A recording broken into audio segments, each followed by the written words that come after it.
Buen día, somos estudiantes de la Universidad Nacional Autónoma de Nicaragua, UNAM Managua, del Hospital Antonio Lenín Fonseca por la rotación de cirugía de varones. A continuación les presentaremos el tema de hipertrofia prostática benigna. Este trabajo fue elaborado por Ashley Amalia Navarrete Borges y por María Yaosca Espinosa Guido. Tendremos que la prevalencia de la hiperplasia prostática benigna sabemos que aumenta gradualmente con la edad hasta alcanzar alrededor de un 80% a los 80 años.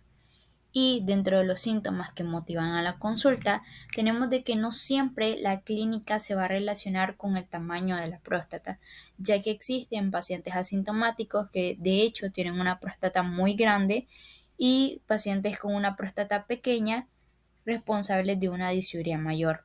Ahora tenemos de que entonces el primer punto clásico es una falta de correlación entre el grado de la sintomatología y el tamaño de la próstata. Por otro lado, tendremos también de que los síntomas se pueden clasificar en dos grandes categorías. Están los síntomas funcionales, que son el motivo de consulta más frecuente, cuya repercusión a nivel es muy variable según el paciente. Y también tendremos síntomas que corresponden a una complicación urológica, ya que requieren un tratamiento independientemente del paciente. Dentro de los síntomas funcionales pueden ser ya sea obstructivo, dentro de este vamos a tener que, por ejemplo, el paciente presenta un chorro débil, un chorro retardado, también puede presentar disuria, gotas retardadas o una sensación de vaciamiento incompleto. Por un lado, la disuria a menudo es muy bien tolerada por los pacientes y se considera o se parece que es por debajo de un umbral de 10 milímetros por segundo, que la mayoría de las pacientes se dan cuenta de lo que son las molestias miccionales. Por otro lado, tenemos también el tipo irritativo, donde vamos a tener lo que es la polaquiuria diurna o una nocturna o de urgencia. La polaquiuria nocturna básicamente se va a considerar patológica más allá del doble. Estos síntomas básicamente van a tener un impacto subjetivo. Dentro de algunos síntomas que vendrían siendo el resultado de complicaciones urológicas, tendremos lo que es la insuficiencia renal por obstrucción. Esta básicamente va a estar relacionada con un aumento de residuo postmiccional. Este aumento de residuo postmiccional está calificado como, por ejemplo, una retención crónica de la orina, que puede ir acompañado obviamente por una distensión progresiva de la vejiga, y esto conduce a una importante poliaquiuria por una reducción del volumen funcional o incluso puede llegar a una micción por rebosamiento. Tendremos ahora de que el impacto de esta misma retención crónica en el tracto superior puede llegar a conducir a esta insuficiencia renal, que es un factor predominante en la morbilidad y mortalidad de los pacientes operados de un adenoma prostático. Por otro lado, dentro de otras complicaciones que podemos llegar a tener es el de una infección, ya sea por esta misma retención crónica de la orina, va a favorecer que haya una aparición de infección del tracto urinario, ya sea de una forma latente, donde se va a presentar una bacteriuria asintomática, o ya sea de forma sintomática, donde el paciente va a presentar fiebre, a veces bacteremia y puede llegar a presentar un choque séptico que puede revelar el mismo obstáculo prostático. También dentro de otras complicaciones podemos llegar a tener las piedras en la vejiga, donde básicamente la misma estasis urinaria y su frecuente asociada con la bacteriuria van a promover lo que sería la formación de los mismos cálculos en la vejiga, que nos van a indicar la obstrucción. Por otro lado, dentro de las complicaciones tendremos la retención aguda de la orina. Esta básicamente no va a estar en sí correlacionada con que avance la enfermedad, pero sí va a ser el mismo resultado de actores intercurrentes, como por ejemplo de un infarto prostático. Otra cosa que tendríamos sería la hematuria. La hematuria se va a encontrar en un 10 a un 20% de los pacientes y es esencialmente que se relaciona a la hiperplasia de la mucosa pericervical. Tenemos de que también tiene su origen prostático y debe seguir siendo un diagnóstico de eliminación.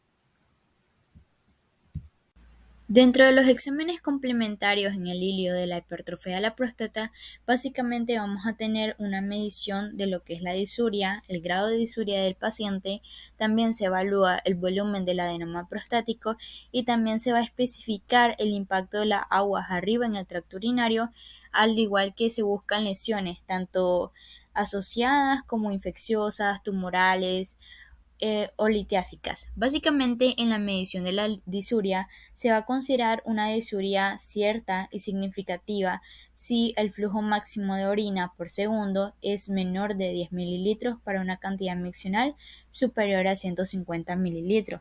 Tenemos de que esta primera cifra del flujo de la orina tendrá que ser validada por una segunda medición en un paciente al que se le haya dado confianza, además de que se toma en cuenta lo que sería la fuerza del chorro. Entonces, dentro de la medición de la disuria está también la fuerza del chorro del paciente, pero no es el único parámetro.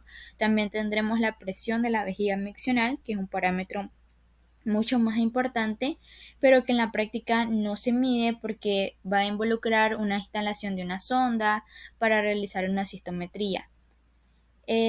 Por otro lado, también tenemos el residuo postmiccional, que es también un signo objetivo de una disuria descompensada.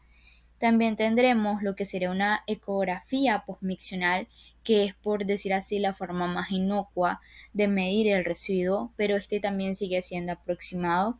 No tiene valor si se realiza tras una ecografía vesicoprostática por una vía suprapúbica realizada para visualizar lo que es la próstata, ya que requiere una distensión de la vejiga del paciente y por tanto va a provocar un aumento de la disuria, al debilitar en ocasiones la contracción del detrusor.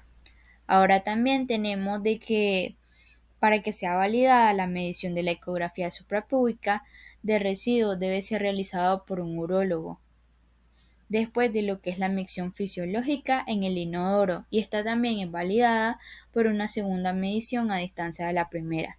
También tendremos otro estudio que es la urografía intravenosa, que esta es un excelente examen para lo que es medir el residuo de la radiografía temprana a los 4 minutos, tomada después de la micción en el inodoro. Esta es realizada antes del inicio de la urografía. También se toma en cuenta el volumen de la próstata. Sabemos de que para un urólogo experimentado el examen rectal digital sigue siendo un buen medio para lo que es evaluar el volumen de la próstata para su uso personal, dependiente de su técnica, obviamente.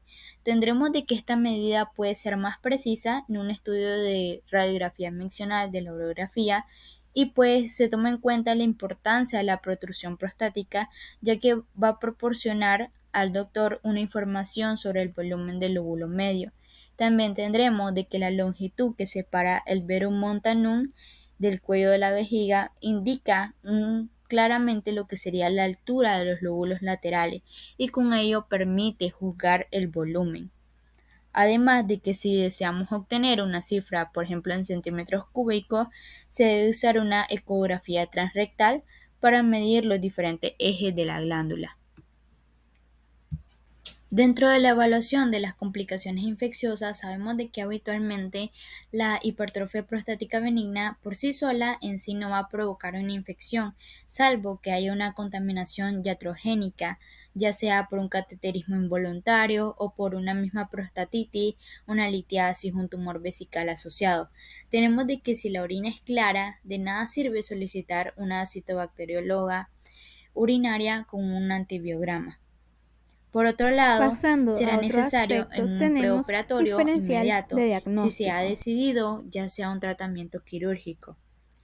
Ahora tenemos de que si el tracto urinario no está distinguido, es inútil estudiar lo que sería la función renal y también el balance de los electrolitos plasmáticos. También tendremos de que, por ejemplo, el impacto de aguas arriba y daños asociados.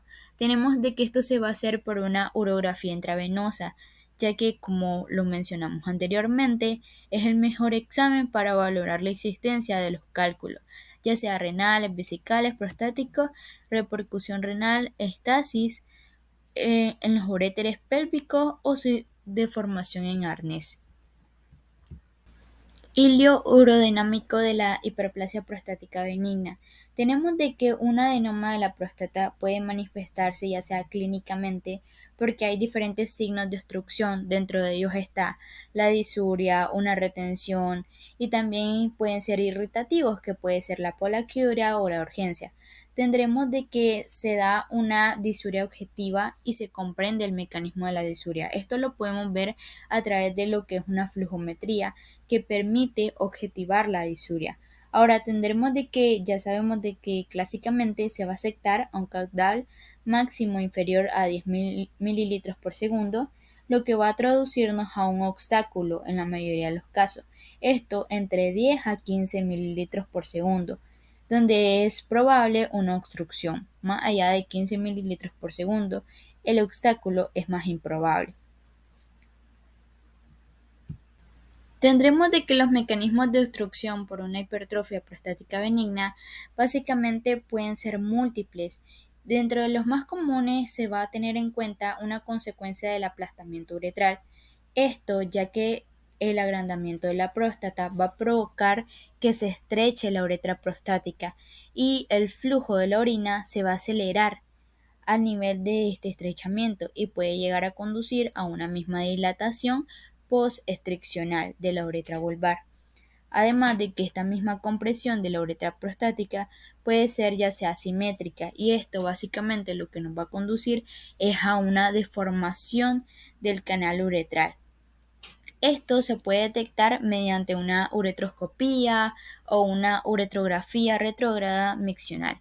Por otra parte, otro mecanismo de obstrucción es la falta de infundibulación, donde básicamente tendremos de que hacer una hiperplasia prostática benigna empuja hacia atrás el trígono y va a interferir con la formación del embudo de evacuación, hacia el cual convergen las fuerzas de expulsión durante una micción normal.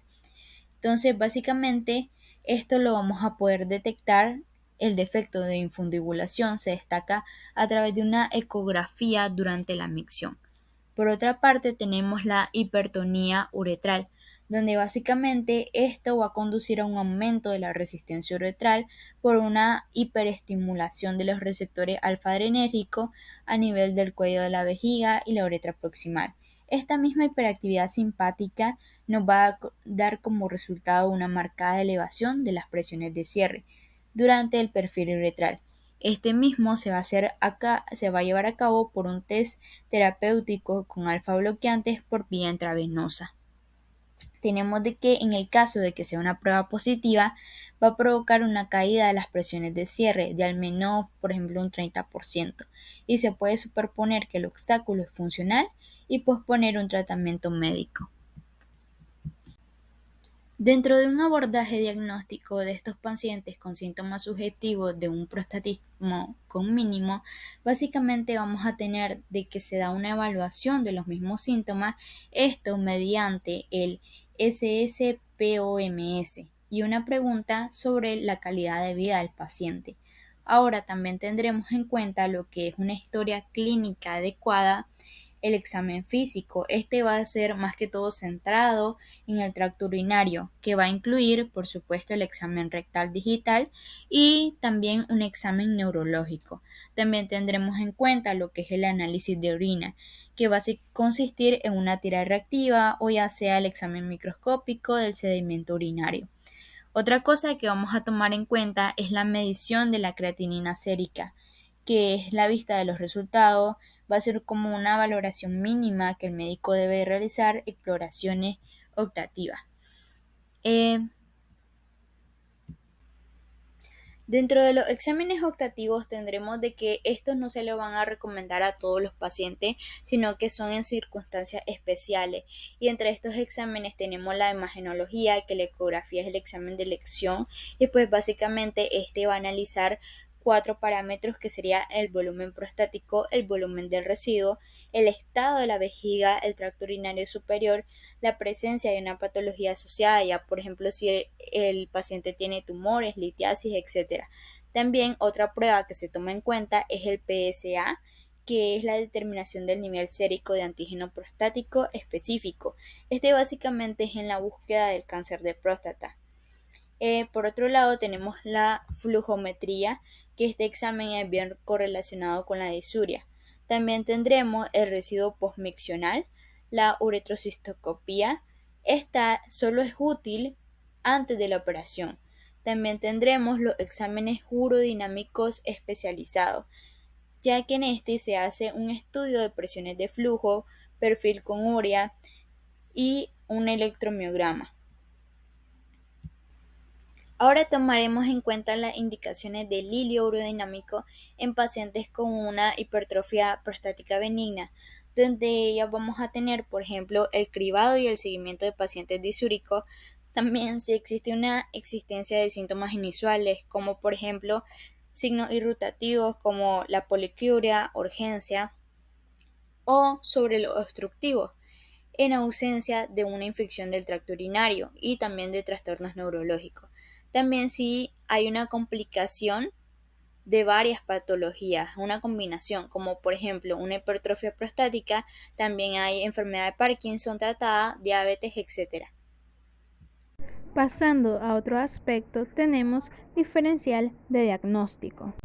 Número 1. Los signos de prostatismo coinciden con la presencia de hiperplasia prostática benigna, que se manifiesta al tacto rectal como una masa prostática blanda, elástica y de consistencia uniforme, siendo el resto del examen, en particular el examen neurológico, normal, y el paciente mayor de 50 años sin antecedentes particulares a nivel urológico. Número 2. En este punto se manifiesta que los signos de prostatismo no coinciden con la presencia de hipertrofia prostática en el tacto rectal, siendo el 20% de los pacientes mayores de 50 años. También la experiencia muestra que el 60% de este grupo todavía tiene una obstrucción debida a la hipertrofia prostática benigna. Otras causas de obstrucción cervicouretral: estenosis cervical primaria, estenosis uretral y cáncer de próstata. Trastornos de la contractibilidad de la vejiga se presentan por origen neurogénico, origen miogénico y origen psíquico. Lesiones inflamatorias e infecciosas como cistitis bacteriana, cistitis intersticial y bacteriana por radiación, prostatitis aguda y crónica, y también prostatodinia. Pasando a otro aspecto, tenemos hipertrofia prostática benigna y neurovejiga, diagnóstico diferencial prostático. Como bien se sabe, los trastornos de la micción son un problema complejo y probablemente uno de los motivos de consulta más frecuentes en el área de urología. La etiología más común en hombres de edad avanzada es la obstrucción uretral secundaria a adenoma de próstata. Los elementos del diagnóstico diferencial entre adenoma de próstata y vejiga neurológica son: número 1, cistomanometría con prueba de provocación. 2, prueba de hipersensibilidad, por ejemplo, beta-nicol. Como número 3, electromiografía. Y 4, potenciales evocadores sacros y corticales. Los síntomas asociados a la obstrucción prostática se dividen en dos. Están los síntomas obstructivos y los síntomas irritativos. Dentro de los síntomas obstructivos se menciona disminución del calibre y fuerza de chorro urinario, dificultad al iniciar la micción, gotas tardías, impresión de vaciado incompleto con o sin residuo, poliaquiuria nocturna y retención de agua. Ahora bien, los síntomas irritativos son poliaquiuria, disuria, urgencia con o sin incontinencia. Los síntomas sugestivos de trastornos miccionales neurológicos son los siguientes: 1. Inicio súbito de signos urinarios. 2. Trastorno de la micción en pacientes jóvenes, menores de 50 años. 3. Síntomas de tipo irritativo aislado, sin signos de tipo obstructivo. 4. Trastornos de la micción asociados a trastornos eréctiles, eyaculadores o intestinales. Las enfermedades y factores promotores asociados a trastornos de origen neurológico son los siguientes: enfermedad cerebrovascular, enfermedad de Parkinson, daño a los nervios periféricos, cirugía pélvica oncológica y trastornos de la micción asociados a afección cervical o lumbar, los cuales pueden ser trauma, discopatía, tumores, cirugía, anemia perniciosa, esclerosis múltiple y médula fija. Dentro de los métodos de diagnóstico tenemos la cistomanometría, que es un medidor de flujo. En este caso, el obstáculo se define por una presión intravesical elevada y un gasto urinario subnormal durante la micción. Este método de diagnóstico proporciona información sobre el llenado y el almacenamiento de la vejiga, pero no sobre el vaciado. Otro método diagnóstico es el videoexamen urodinámico. Este va a representar el último recurso para distinguir el obstáculo y la vejiga neurológica. Incluye diferentes pruebas que se realizan simultáneamente, como medición de la presión de la vejiga durante el llenado, medición de la distensibilidad de la vejiga, medición de la producción de orina durante la micción, medición de la presión uretral fuera y durante la micción y visualización de un posible obstáculo. Cáncer e hipertrofia prostática benigna. Aparentemente no existe una relación causal entre la hipertrofia prostática benigna y el cáncer de próstata. Un paciente con hipertrofia prostática benigna no tiene mayor riesgo de desarrollar cáncer de próstata que el grupo de edad de la población a la que pertenece. Debido a la extrema frecuencia de la hipertrofia prostática benigna y a la frecuencia más relativa pero significativa del cáncer de próstata, estas dos patologías coexistirán en un buen número de casos. En ausencia de lesiones sospechosas en el tracto rectal, actualmente no se recomienda realizar un cribado sistemático de cáncer oculto, a no ser que el paciente deba ser intervenido de hipertrofia prostática benigna. Estos exámenes deben seguir siendo opciones a las que el médico puede recurrir según su evaluación basada en el contexto general del paciente o a petición del mismo.